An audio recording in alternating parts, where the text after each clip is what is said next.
Assalamualaikum warahmatullahi wabarakatuh. Innal hamdalillah wa syukrulillah, shalatu wassalamu ala Rasulillah wa ala alihi wa sahbihi wa mawalah. Bagi yang memegang Al-Quran bisa dilihat surat yang ke-29, surat Al-Ankabut ayat 2 dan ayat 3. A'udzubillahi minasyaitonirrajim. Bismillahirrahmanirrahim. Ahasiban nasu an yutsraku an yaqulu amanna wa hum la yuftanun.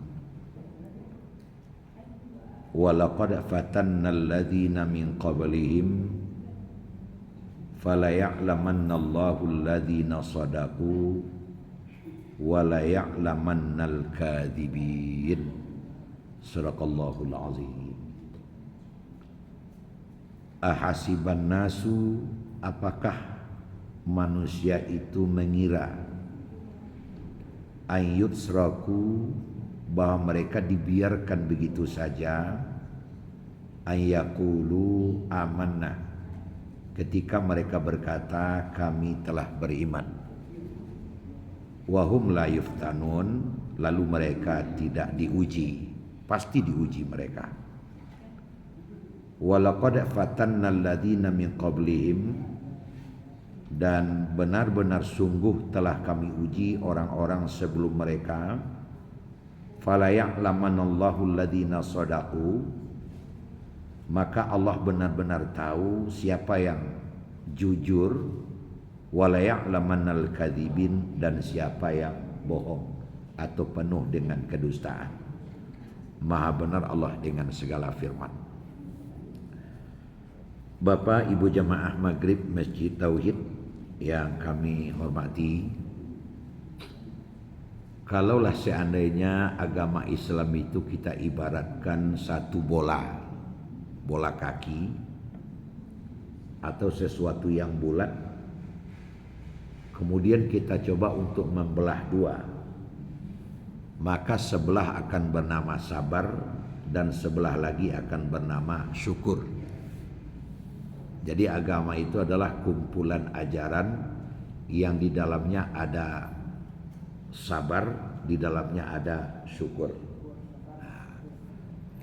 Sabar, syukur, atau syukur dan sabar.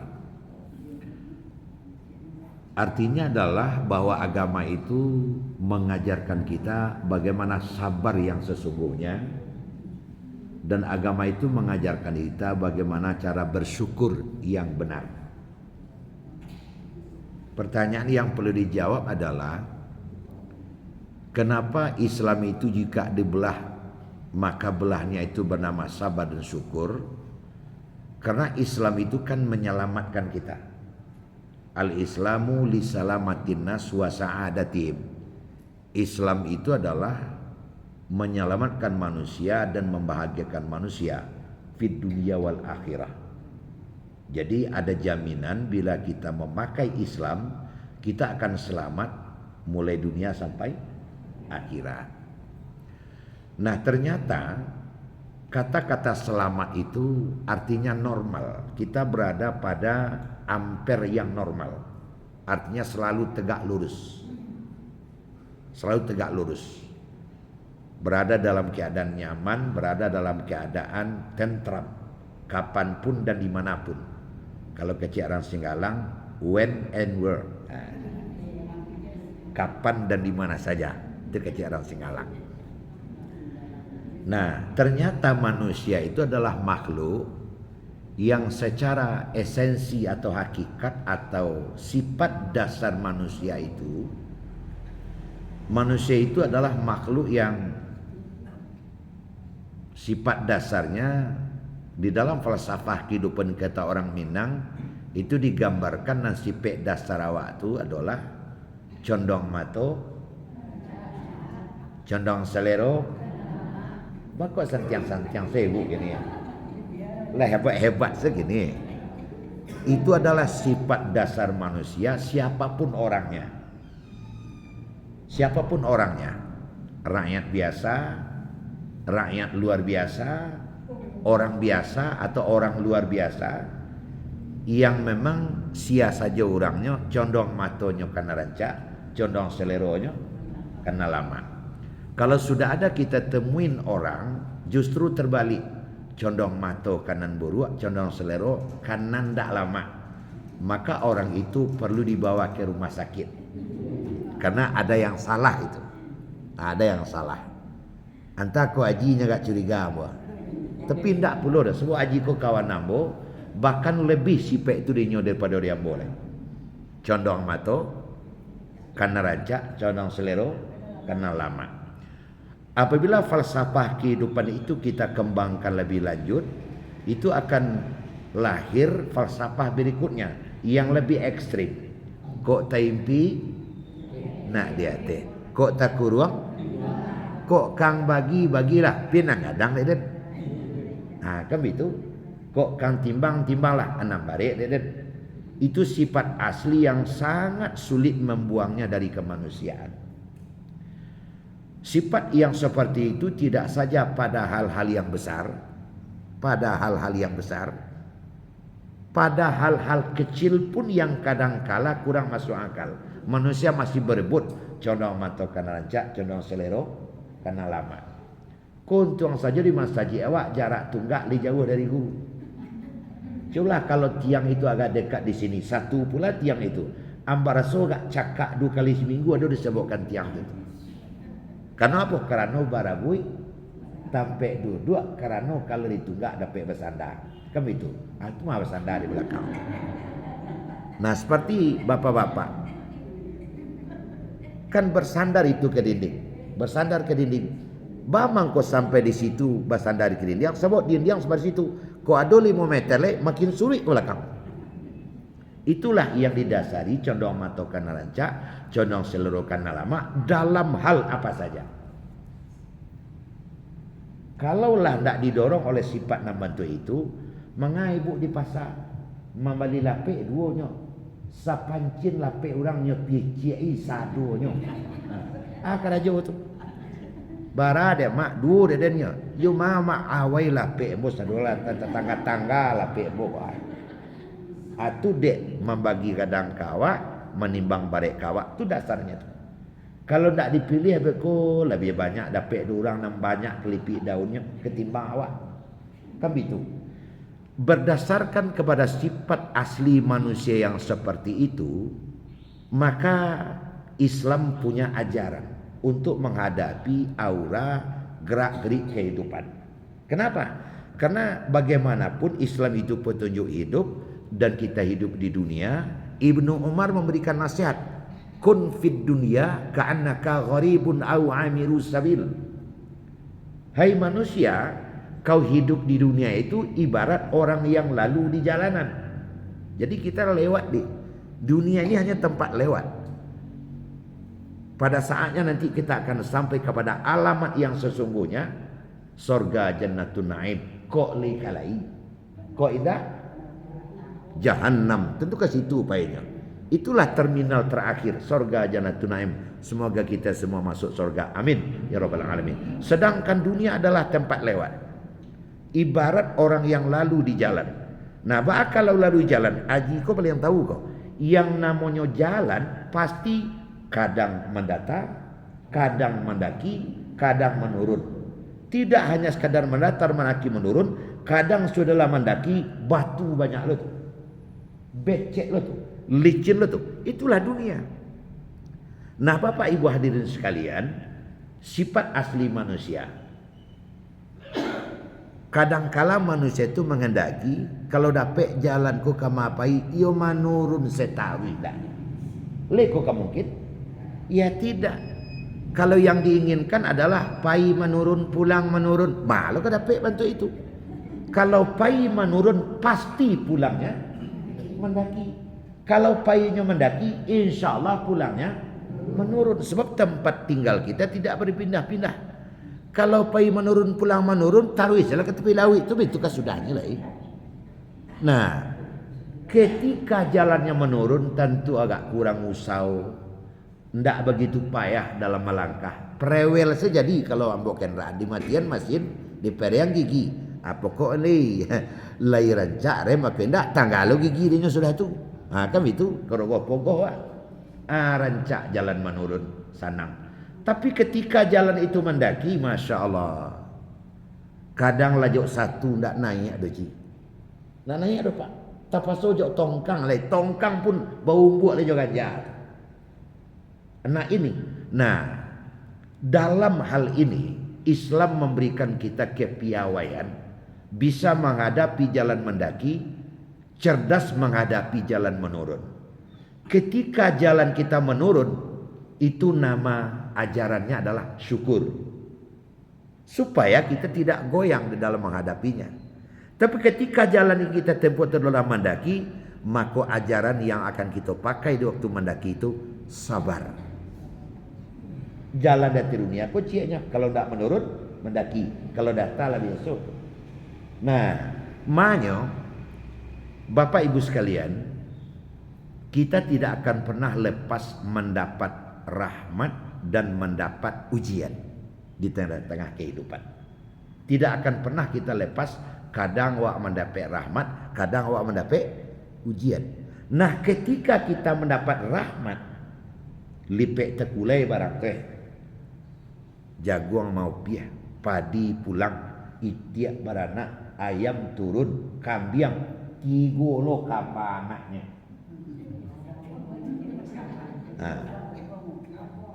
Jagung mau piah lo, minantu pulang lo. Masya Allah. Tidak dapat yang dibaca lagi. Nah, ketika terjadi yang seperti itu, apa ajaran yang pas kita pakai? Syukur. Syukur. Sebab kalau kita tidak pandai bersyukur dalam menerima berbagai macam rahmat itu, ini bisa kufur oleh karenanya. Karena sifat asli kita tadi.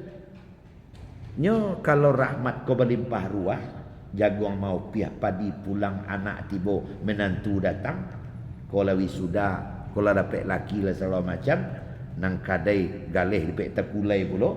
Kalau ndak pandai-pandai, kalau ndak arif, nyo naik bau dia tu. Kalau ndak pandai-pandai menghadapi yang seperti itu, akan muncul arogansi dan akan muncul kesombongan. Karena apa? Karena seluruh makasih sampai seluruh yang diinginkan tercapai. Akan itu berbahaya.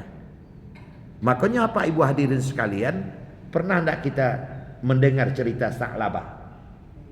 Orang yang miskin bukan main, akhirnya menjadi kaya. Tapi setelah kaya apa yang terjadi? Tidak datang ke masjid lagi, sudah tipis beribadah. Azab Allah datang. Pernah tidak mendengar cerita negeri Sabah? Betapa Allah memberikan negeri itu baldatun thayyibatun wa rabbun ghafur. Apa yang ditanam tumbuh dengan subur. Menggalih balabu kasado Allahnya, gapuak masyarakatnya, tapi rahmat yang melimpah ruah, karunia yang begitu banyak membuat mereka kufur. Akhirnya Allah mendatangkan azab. Kenapa? La in syakartum la azidannakum wa la in kafartum inna azabi lasyadid. Makanya likulli rahmatin alhamdulillah. Setiap awak menerima rahmat, maka kuncilah supaya jangan sampai awak sombong dari rahmat itu. Alhamdulillah. Apa artinya alhamdulillah itu? Koko dapat dia dia Allah magian kamu. Akan seperti itu. Dia Allah magiakan kamu. Aku indak mantang-mantang saku-saku serawalah panuh, saku-saku baju pun banyak piti. Angan celiang gadan dan baliang bekok. Langsung sekali. Tidak boleh bantu itu. Nah, Bapak Ibu hadirin sekalian, banyak nang kanai dek gara-gara. Kalau harilah paneh lalu po kacang dikuli. Aku dulu Pak mengalih barang-barang buruaknya, kadang baju wali, kadang indah. Kadang baju wali, kadang indah. Lalu kawan kemungko kadang tak menyapu bagai sebab kesinggah nak kedapat kopi steng bagai. Tapi dek perjalanan kehidupan nasib di tangan Tuhan, dicuba-cuba dek melano ko mencalon. Kira dua-dua. cie gambar naiknya, tapi antalah nasi elok tiborinya dua-duanya. Sajak dua-dua ko nantaralah lah pakai baju, nantaralah baju biasa, inilah baju jas. Nantaralah kadang-kadang menompang kamapai, kadang ngojek bawa utang lu dulu. Dulu akhirnya pintu oto lo bukaan. Sajak bantu itu, anan terjadi apa ibu? Tampe minum lah batuka. Kawan nalamo tidak bersapo lagi. Arilah paneh lupa kacang di kulit. Anak tidak pandai itu syukurnya tidak pandai. Makanya kita tirulah yang mengajarkan kita di dalam Al-Quran cara untuk bersyukur itu Nabi Sulaiman. Sebab kalau kayu nak dipanggakkan belum ada yang melewati kekayaan Nabi Sulaiman. Apa gambaran kekayaan Nabi Sulaiman? Gambar kekayaan Nabi Sulaiman itu mah anak kuncinya padati membawanya. 7 orang memikul anak kuncinya, barik je tu. Abar buah anak kuncinya. Ndak mangamanya kunci orang tua seisu di sebalik pinggang kereng terus ketek tu. Abara kekayaan. Kalau awak menyimpan nameh paling-paling di dalam rumah, kalau Nabi Sulaiman menyimpan nameh di dalam buki, tidak bisa lek kamar untuk menyimpan namehnya tu. Tapi apa yang terjadi Bapak Ibu? Apa kata Nabi Sulaiman? Hadza min fadli rabbi liyabluwani. Seluruh harta kekayaan yang aku punya ini semuanya adalah untuk mengujiku. Ashkur am akfur. Apakah aku bersyukur karenanya atau aku engkar karenanya? Alhamdulillah summa alhamdulillah. Awak potong saja sabok lokuso dah itu doh. Kalau untuk bersyukur ko apa dan ibu agak banyak orang yang pandai. Ali banyak orang pandai kalau bersyukur ko. Saja rasaki lagak mulai elok ko tapi eloknya. Jauh kawan tu. Alo, malah jauh sekali tu. Kadang-kadang sagu marang babayen kawan. Sehingga di madama orang lah berkomentar dia lah berubah sianu gini.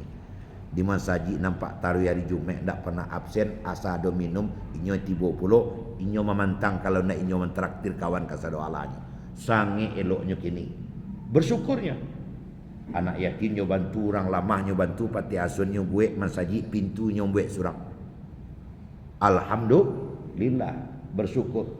Tetapi yang agak kurang pintar manusia ko adalah ketika memakai sabar. Nah, ketika memakai sabar, jalan yang dilalui tadi banyak yang mendaki batu-batu. Atau banyak manusia yang agak payah bersabar ketika menghadapi ujian. Padahal sebenarnya rezeki yang banyak berlimpah ruah tadi ujian juga. Musibah nanti malapetaka nan datang itu ujian juga. Malah ada yang mengadukan kalau ingin hidup harus rela diuji. Sebab menjadi orang beriman itu sama dengan mendaftar masuk ke satu sekolah. Apabila kita sudah mendaftar di satu sekolah, kelas 1, kelas 2, ke SD, umpamanya kelas 1 sampai kelas 6. Tentu kita ingin naik kelas. Dari kelas 1 ingin naik kelas 2. Satu-satunya nandak boleh indah ketika awak ingin naik kelas 2, awak harus mengikuti ujian. Kalau lulus kita di ujian, maka kita naik kelas 2. Kalau awak tidak lulus ujian, ia tidak naik ada. Makanya ada nanti tinggal kelas. Di sekolah makanya dalam ayat yang kita baca tadi, ahasiban nasu ayyutraku ayyakulu amanna wahum la yuftanun.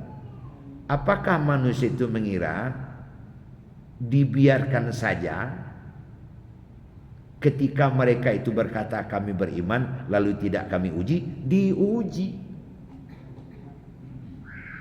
Nah, apa saja ujian yang akan ditimpa oleh manusia? Ambo yakin kita hadir kok bisa mengklarifikasi beko apa yang lah pernah menimpa awak.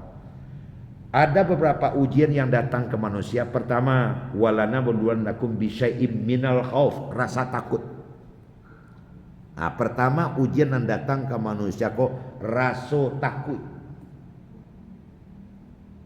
Wal ju', rasa lapar. Wa naqsim minal amwal, kekurangan harta. Mungkin terbakar, mungkin hilang, mungkin dirampok atau rugi bukan main. Wa naqsi minal amwal wal anfus, dan keluarganya ada yang meninggal, wal anfus was samarat, dan kekurangan buah-buahan yang dimakan dak ada. Para mufasir bersepakat 5 ujian ini adalah ujian-ujian utama yang menimpa manusia. Ambo rasa di antara awak ada yang pernah. Pertama, wal ju' rasa takut. Rasa takut kok banyak. Jangan awak membayangkan rasa takut kok cuma takut harimau. Termasuk rasa takut miskin, yang dalam perjalanan rasa takut tidak akan sampai. Ada rasa takut yang paling berbahaya. Ini yang terjadi sekarang di Palestina dan sekitarnya. Itu rasa takut. Dan kita sebelum merdeka sudah merasakan itu. Betapa kalau yang viral itu Belanda 3,5 abad, Jepang 3 tahun. Kalau nan Perancis, nan Inggris sebentar tidak terasa benar, Pak. Ya. Itu pertama kali. Tapi nan sange tercatat bana menjadi buah bibir dari orang tua awak di sampingnya karena cucunya Belanda Jepang Kan awak rasakan. Kamu dicerita orang kayak kamu tuh kalau hidup zaman penjajah, asal kenyantang ke dibaca. Kabau kadang nyu punya. Kopi-kopi saja aratunya punya. Awak ndak boleh bersekolah. Sehingga orang kayak kok baju ni. Kok makan jagung babu hijau taleh juga kaladi segala macam ubi jala. Kadang-kadang lutut dia makan pelo tiap hari siang. Anda dapat sabut rasa takut. Ini paling berbahaya. Tapi ada cile rasa takut nan sulit dikatakan jo kalimat. Takut saja. Takut nampak dia orang, takut basuh je orang, minder. Minder saja. Apa yang ditakutkan tak jelas. Sehingga tak basuh-suhnya walaupun yang tak pergi kamar-kamar. Kamar sajiknya tak datang, beraliknya tak tiba, orang sakit tak pergi mencaliak, orang matinya tak pergi menyangwa. Alasannya takut basuh je orang. Rasa khawatir, rasa takut. Tapi ada jenis-jenis rasa takut yang lain. Anak gadi nalu melaki, takut nak dapat laki. Kan seperti itu. Nan sedang sakit, takut tidak akan sembuh. Yang sedang berusaha untuk mencari rezeki, sedang mengalir, takut karugi. Deh, kok hujan hari besok? Hujan hari besok tu lah. You ada menjual cindu kecil. Deh, kok panas hari besok? Kakak tu, awak menjual miso. Sehingga rasa takut itu mengorogotinya kemana-mana. Apalagi rasa takut saat berperang. Cuba lihat. Rasa takut nak Palestina. Rasa takut yang di sekitar Iran yang kena oleh bom. Bukan main. Awak sedang makan-makan, awak sedang duduk-duduk. Nyew, tang. Itu nak bayar rasa takut itu. Bukan main. Ini adalah ujian yang datang kepada manusia. Saya mendengar pada saat ini beberapa daerah di kampung kita sudah melaksanakan solat istisqa di sekitar kita. Kalau kita pada panjang, alai tiba hujan. Tapi daerah Ombili, daerah tanah datar yang jauh di sana itu sudah banyak sekali solat istisqa dan sudah mulai mereka digerogoti oleh rasa takut karena tanaman sudah pada kuning. Aku bukan main. Nah itu. Wal ju' dan rasa laparnya lari ke situ tuh, dicaliak bare makin lama makin seketek, katambahnya lu nampak deh, masya-Allah.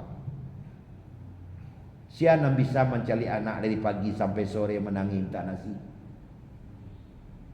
Siapa merasakan pas dibagi nasi kira ndak sampai 2 suuk seorang lapek.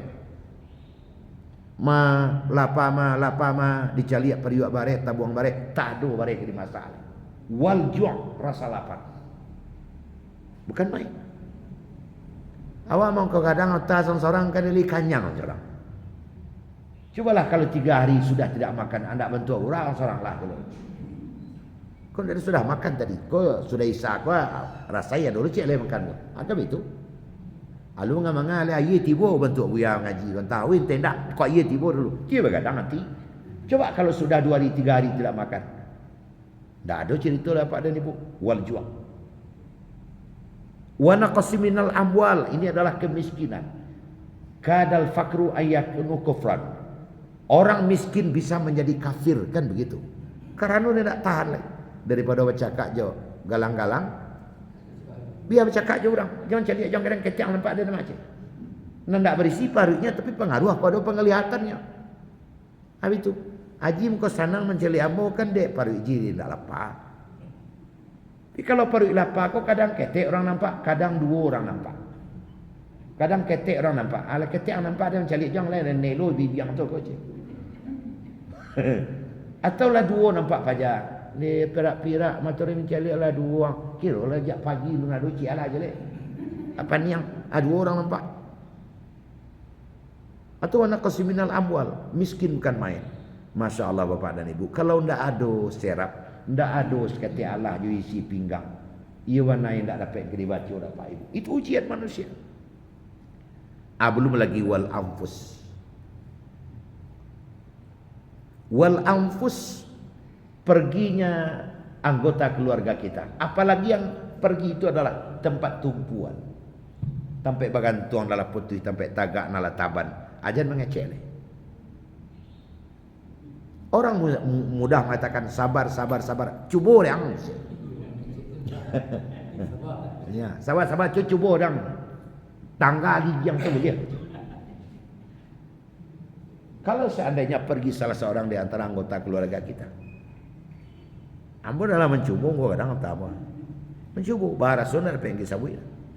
Wassamarat, dan apa yang ditanam tidak mau tumbuh.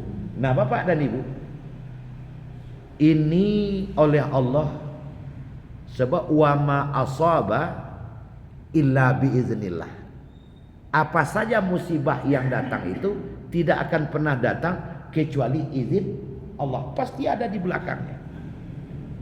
Abaa awak di tengah-tengah kehidupan bapak dan ibu, baik di waktu karunia datang maupun di waktu musibah tiba, nan solat tetap bantu itu khusyuknya.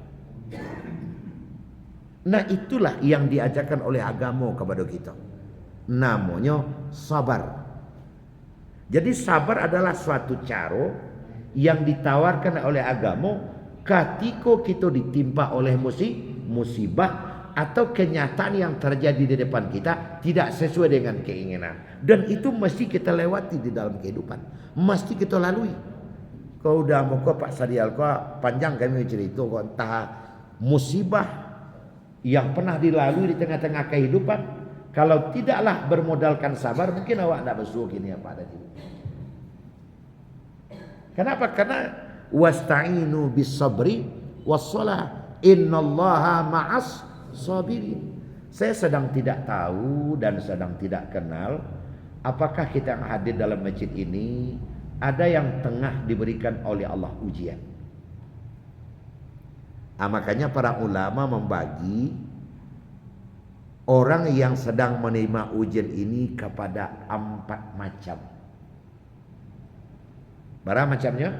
4. Pertama, ada orang yang dalam menerima ujian dari Allah kau, inyo lemah, tak mampunya dalam menerima ujian. Lemah apa? Lemah imannya. Sehingga ekspresi perbuatan tingkah lakunya dalam hidup, ana nampak dalam perilakunya berang-berang pakai panjang. Itu namanya lemah. Ada orang yang menerima musibah dalam keadaan lemah sehingga berang-berang. Kucing nanyo sipak bagai, anak nanyo picik bagai, baju nanyo cabiai bagai. Itu orang yang lemah di dalam menerima musibah. Kadang sembayangnya tekanannya nyo hantu angkannya sakwe-kuenya sampai sujud. Tang jadi. Kapainya tersangkut ke di pintu nyo hampir pintu sengkut teranga jarak sekilo.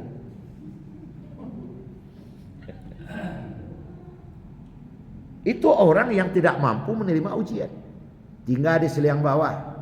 Sadang tiba paniknya tu adiknya menerima ujian musibah kepanjang saja naik ayam nyo kaja sampai kotokan dia dari seliang bawah ngajak ayamnya. Sulit orang bayang jika dapet lah nyo ayam tu tiba di tanah hitam tu mungkin ini hello putih tak ayam tu. Apa yang tak ada pada dirinya, iman tak ada. Ini berbahaya kalau kita sedang menerima ujian, kita tidak pintar. Yang ada adalah kelemahan. Dia marah-marah. Marah-marah dalam menerima ujian itu. Kecek kadang-kadang tidak lagi teratur. Itu adalah ekspresi dari lemahnya dia menerima ujian tadi. Sehingga kecek kau nak kata tulai. Perilaku kau nak kata tulai. Ada orang yang seperti itu di dalam menerima ujian di ujian. Sedangkan ujian itu mesti dilalui. Bapak dan Ibu, fa inna ma'al usri yusra. Kadang di balik itu ada sesuatu. Ada hikmah. Ada hikmah. Cobalah Bapak kita lihat sekarang. Ambo tersentuh dan terhenyah apa yang terjadi sebenarnya hari ini di negeri kita. Kan lagi menang awak berita yang terjadi di Kabupaten Padang Pariaman. Tersabui bagai itu mah ayam mancu segala macam. Sudahlah dibunuhnya itu dikarek-kareknya. Indak seorang bagai itu. Tiga lo. Paniknya bawa nalah panik dalam hidup kau itu nama kakak.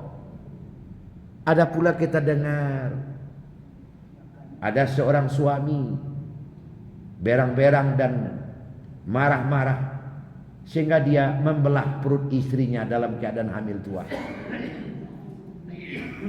Kemudian dia keluarkan anaknya, sesar anaknya surang. Hanya reka-reka lo ke pintu anak tadi. Apa yang terjadi hari ini sebenarnya? Suami bunuh istri, istri bunuh suami, nak dibakar sebagai lakinya ada terang ada.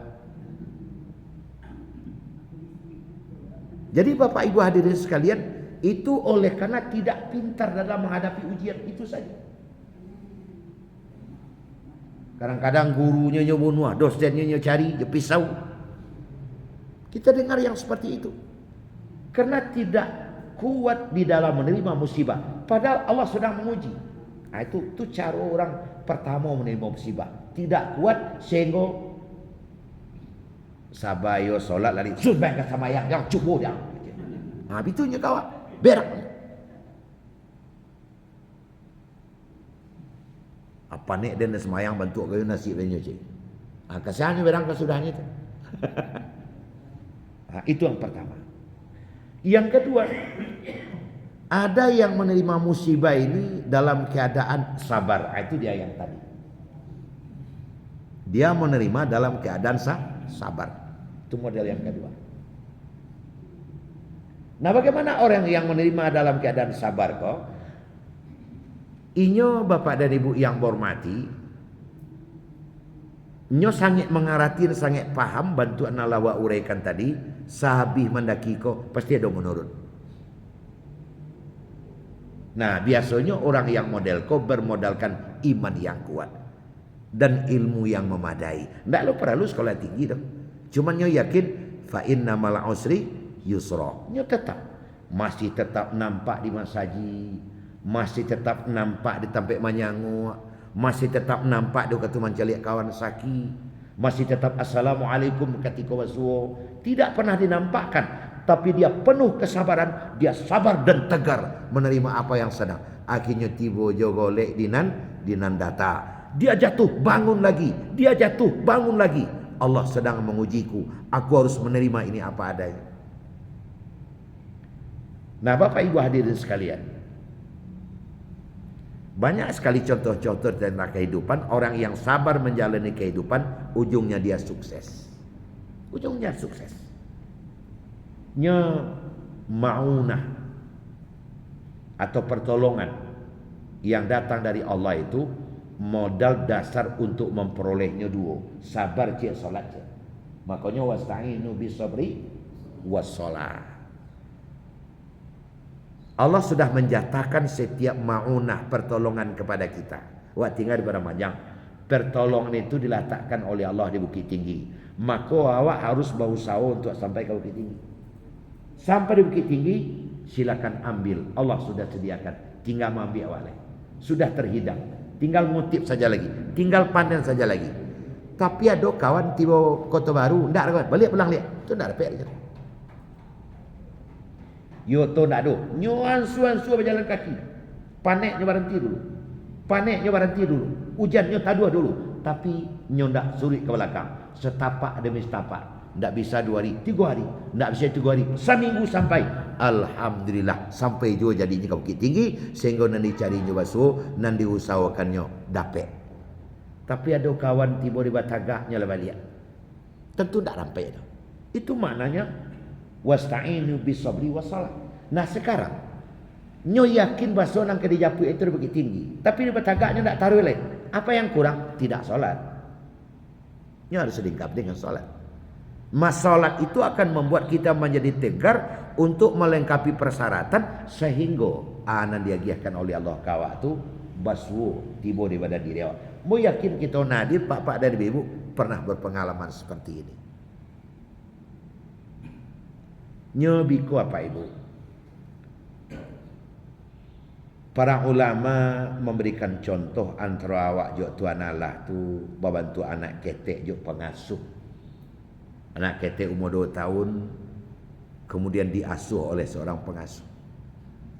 Yang anak ketek kok sama sekali tidak tahu anak elok untuk dirinya. Dia dia pelo abu cek baru cek mungkin baru nyambil gua rancak nampak.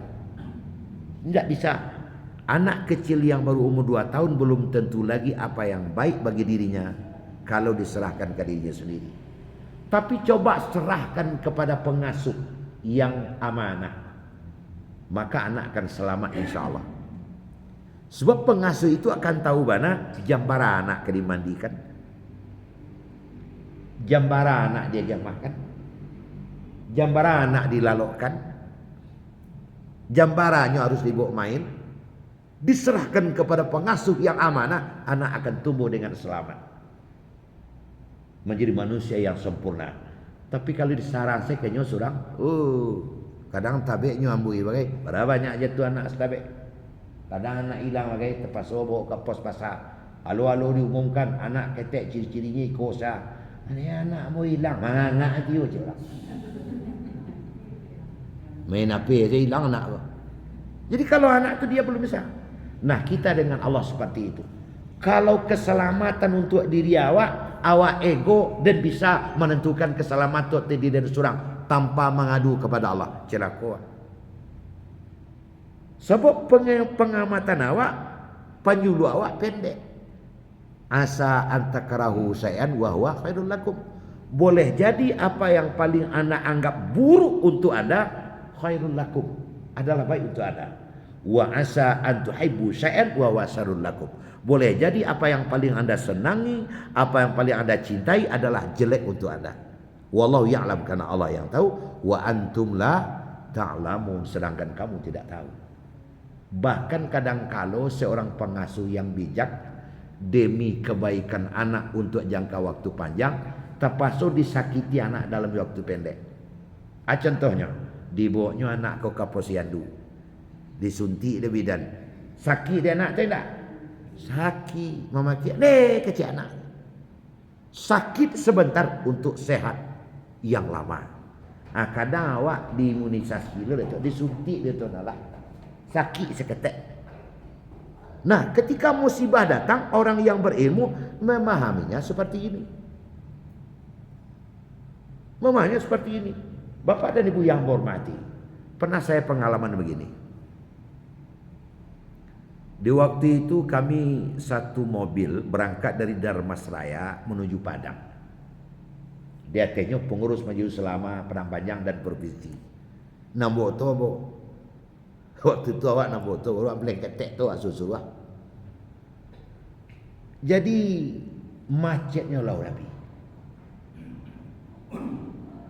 Dia sangat macet dia indah je. Akhirnya berbalik kepada Panjang lalu. Maka ada dari antara kami itu nak turun deh kepada Panjang lalu Jambara lalu tiba. Tapi turun tu habis setelah nanti sore. Ternyata mobil yang di depan kami dek tarui menunggu syuk diimpok dek runtuh. Kalau mai ikut lo kami belakang tak balik kepada banyak, tentu lempok lo kami dulu tua-tua. Bisa saja Allah seperti itu. Nah, makanya contoh-contoh gamblang tak apa-apa diungkapkan sekatula lagi, karena memang pas contohnya. Kawan akrab ambo, salah seorang pegawai kantor Kementerian Agama Kota Palembang. Hari itu jam 10 harus tiba di Belitung. Diambil pesawat jam 6. Kata taksi, sopir taksi, "Mas, kita lewat sini aja, Mas, biar enggak kena macet." "Ya enggak apa-apa. Kira di situ kena macet." Lewat sini keciang latak kurung dan sebagainya. Tabang pesawat dan tinggal di pesawat. "Saya enggak bayar taksimu." "Ya terserah Mas aja lah." Setengah jam sudah nyoberang-berang ke supir taksi, kok berapa kabar. Pesawat yang bakal tumpang tuh jatuh sama nukiak masuk laut, sampai gini tak bersuah badan pesawat tuh. Nah kan nak ji, yo dari Palembang ke Batam, ke Belitung, ke Bangka Belitung. Begini tak bersuah badan pesawat tuh. Ayonya cari taksi kau balik. Dek sini, apa Mas? Untung yang bawa ke situ. Untung yang bawa ke situ. Kalau jalan biasa tu tak ada orang lain. Aku pitiangnya dia beberapa kali lipat. Nah, ketika kita sedang diuji oleh Allah dengan berbagai macam ujian. Aku orang rumah ke mana? Dengan berbagai macam ujian, satu-satunya alat untuk berlindung kita mandok di dalam lindungan sabar, karena Allah sedang merencanakan sesuatu untuk kita. Itu pasti. Kalau awak bapak dan ibu antian suruh kerajaan suruh antian tagah taat malam siang tak pernah awak berhenti, datang jo musibah, pasti ada sesuatu yang sedang direncanakan oleh Allah untuk kita. Sebab laha ma kasabat wa 'alaiha maktasabat. Asalkan awak berjalan lurus bakatobana, Allah akan mengganti jalan lurus katobana waktu dengan benar, insyaallah. Aku lebih kode miko je baru setiap hari lagi, supaya untung gadeku bisa lebih kadang. Adi bersabar. Jadi Bapak Ibu hadirin sekalian, kau indah pagi sore malam, kau indah sore malam. Jadi dengan sabar itu kita akan menjadi orang yang beruntung. Karena sifat sabar itu adalah sifat yang menjadikan jiwa dan rohani kita menjadi tegar di dalam menghadapi kesulitan-kesulitan hidup, ujian-ujian di dalam menjalani yang berbatu-batu tadi, untuk mencapai suatu jalan yang datang nanti. Jangan sampai patah hati di tengah jalan. Itu yang kedua. Lalu dari kaki sampai ke kepala. Dek kepala sakit diubek dulu sebelum kita masuk nang ketiga, ajak guru minum dulu ya. Enggak haus teh. Anjiralan. Itu panih itu diubek selalu dah. Bismillahirrahmanirrahim. Ibu ya minum dulu ya. Masuk nang ketiga.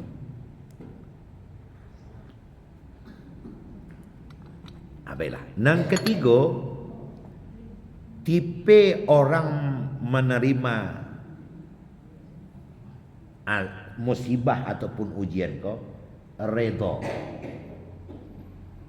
dia. Kalau tadi dia sabar, sekarang dia redha, dia teh sabar loh. Nah, kalau redha kau Pak dan Ibu yang hormati, orang itu berjiwa lapang. Kemana dia perginya orang yang redha? Toh yang ada di atas dunia ini adalah sesuatu yang aku peroleh setelah aku datang ke dunia. Di waktu datang dulu kan tidak ada sesuatu lah. Di waktu kita datang lahir ke atas dunia, kita tidak bawa baju, kita tidak bawa pakaian, kita tidak bawa sawah dan ladang. Kalau ujian itu hanya di dalam tataran pakaian, di dalam tataran sawah ladang, dalam tataran harta, aman saja. Dan orang yang redha meyakini pula, saya nanti seketika meninggalkan dunia ini, justru saya juga harus meninggalkan seluruhnya. Ambo pai bantu ambo tibo dulu. Dicilo oto dia orang. Ini biasa saja. sesuai dengan jalur dan prosedur yang ada, kecian ke polisi, nyemas. Makannya tetap lama, solatnya tetap khusyuk, lalu malam tetap biasa saja. Kenapa? Karena itu barang titipan. Mengalau makan masih indah. Itu orang yang redha namanya. Dia dah 3 hari nak muat parut dia makan dia kawan mata dah lama dah. Bagi itu terompa dia hilang. Itu nak masuk tu. Terompa mak sualo. Sualo lagi. Itu orang yang redha. Orang yang redha dunia tak pengaduannya. Kenapa? Karena itu adalah dunia pasti tinggal. Awak nanti ketika pergi meninggalkan dunia itu ketinggal sedualah. Selamat tinggal rumah, selamat tinggal ladang, selamat tinggal harta benda. Aku pergi tidak akan membawa kalian dan yakinlah aku tak akan kembali. Itu. Ada menjadi awak kacau, menjadi heboh kerana ada segala sesuatu. Itu redha namanya. Reda, liang redaan, liang relaan, rela bahasa awaknya. Rela bahasa awaknya. Jadi orang yang redha itu jaraknya tipis dengan ikhlas. Redha garis miring ikhlas enggak ada gue. Diikhlaskannya semuanya Bapak dan Ibu yang berbahagia. Ananado itulah qanaah. Redha, ikhlas, qanaah garis miring ketiganya bisa. Nyo puas dengan apa nado. Ikhlas. Jadi dia tidak lari. Nyo ndak lari, nyo ndak heboh, nyo ndak ribut. Kan ada Bapak dan Ibu. Ndak ada redanya tu, redha ikhlasnya tu ndak ada setiap lah. Seketiknya basabui taruh itu. Tu kalau ndak rebo, tu kalau ndak rebo, tu rasa syukur ndak ada. Kayak model tu. Basabui taruh. Tu kalau ndak renyo, kalau ndak renyo. Tekan ada yang wak tibo basuur ki tinggi dulu mah. Wak makan den bayi. Den bayi kau sabui. Ibu latih kawan. Wak basuur ki tinggi simpang raya makan wak gitu mah. Dan cik sabar yang dua kan den bayi kan ada yang hanya sedang menceritakan di mana wak tamu dulu kan bukit tinggi wak tamu sampai situ salah bukit tinggi wak tamu mah wak makan bersama. Oh yo mangalu sabut nan cek lai bukit tinggi wak suruh wak makan ada bayi kan ada dia bayi kau sabut yo tu ndak redha namanya. Sabut je dia bayi kau. Kalau haji kali tak nak haji. Haji lindak dah dia bayi mah. Itu yang ketiga. Nang kampek. Ini di luar ekspektasi awak nasawananya. Ada orang yang sedang menerima ujian tapi dia bersyukur. Sedang menerima azab, sedang menerima ujian kok, tapi dia bersyukur. Seperti yang dicontohkan oleh Abu Hurairah. Abu Hurairah kok pernah menangis menemui Nabi. Ditanya oleh Nabi, ana bertangian, ambulan 6 bulan tak sakit-sakit. Ana bertangihan macam ya ambulan 6 bulan tak sakit. Yo ndak sakit mau jua malah ndak mah tahu berang tonalah kambuk. Sebab ujian itu diberikan oleh Allah kawa, itu artinya awak sudah dipandang oleh Allah sebagai orang beriman. Orang yang tak beriman tak diuji. Orang tak bersekolah tu tak diuji dah. Saya ujian sekolah 5, sekolah tak ada, kalau tak ada sekolah ujian apa? Itu ujian seorang saya. Makanya orang yang sedang diuji yang keempat level paling tinggi kok nyo diuji tapi nyo bersyukur. Ya Allah, aku bersyukur karena kau telah menguji aku. Jadi bagaimana kau sampainya karena sakitnya bersyukur dengan sakit karena sakit mengurangi dosa. Jadi Bapak Ibu hadirin sekalian, makanya dikatakan di dalam ayat yang kita baca di awal tadi, kita akan tidak pernah lepas dari ujian. Dengan ujian itulah Allah akan tahu nanti siapa nan sawanali kau jujur wak jadi orang beriman atau iman kita hanya penuh dengan kebohongan.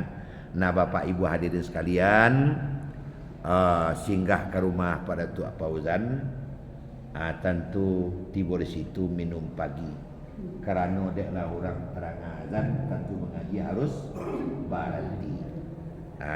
Kasolok ke padang subuh suak. Tiba di situ membuat gulai sarai. InsyaAllah kita sambung pagi besok karena kaji malam kini alun selesai. Mudah-mudahan demikian, banyak maaf. Assalamualaikum warahmatullahi wabarakatuh.